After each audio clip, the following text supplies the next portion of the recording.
Now, in the subcontinent, they don't have any arrangement for ladies in the masjids. This is wrong. And this is part of them, unfortunately, not following the Sunnah. So many wrong practices in the subcontinent.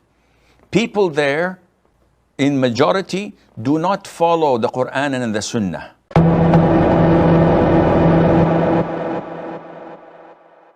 They'd rather follow their peers, their scholars, their leaders, who themselves may not have sufficient knowledge of the Quran and the Sunnah, but they follow what they had learned from their ancestors, from their forefathers. So their religion, their conviction is based on imitation, not on conviction and belief. And this is very dangerous.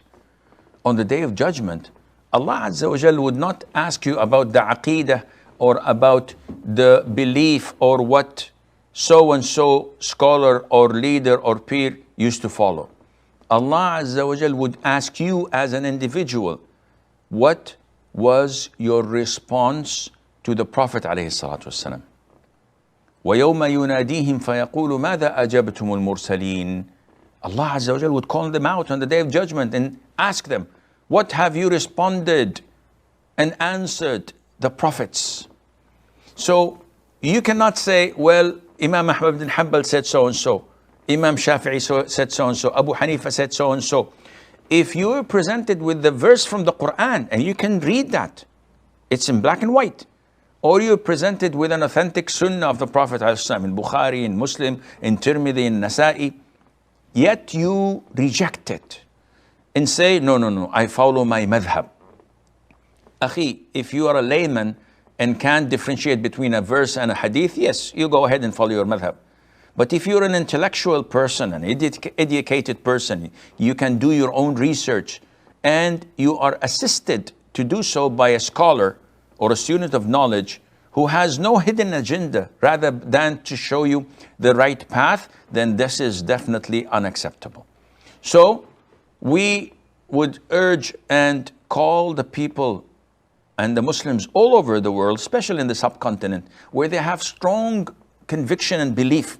They love Allah Azza wa Jal. The Muslims in India, in Bangladesh, in Pakistan, I am so astonished with their commitment to Islam, with their love for this deen.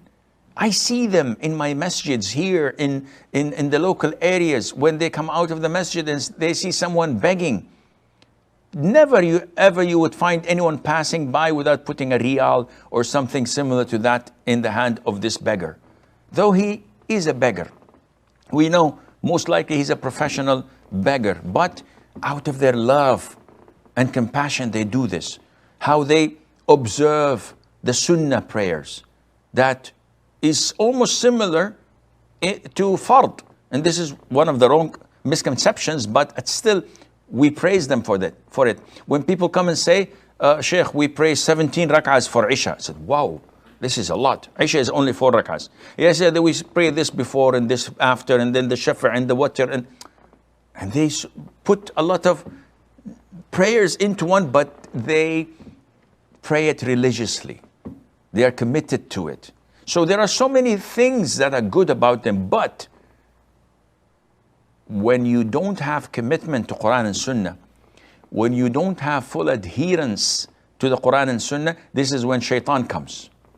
And he distorts Islam. He manipulates people, unfortunately. And this is why the vast majority there are warned of Ahl al-Hadith, of the Salafiyah, of Ahl Sunnah wal Jama'ah. They say, don't follow these. They hate the Prophet ﷺ. They hate the madhabs and the school of thoughts and the maslaks. All of this is blatant lies.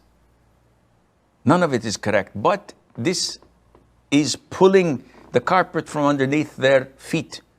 Their scholars and their peers and their leaders who are making money out of the masses, when they see that their congregation are following the Quran and the Sunnah, this means that they're going to get away from their grip and their control. And this is something they don't want or like. And this is why they warn and they tarnish the reputation of those who follow the Qur'an and Sunnah, and this is wrong.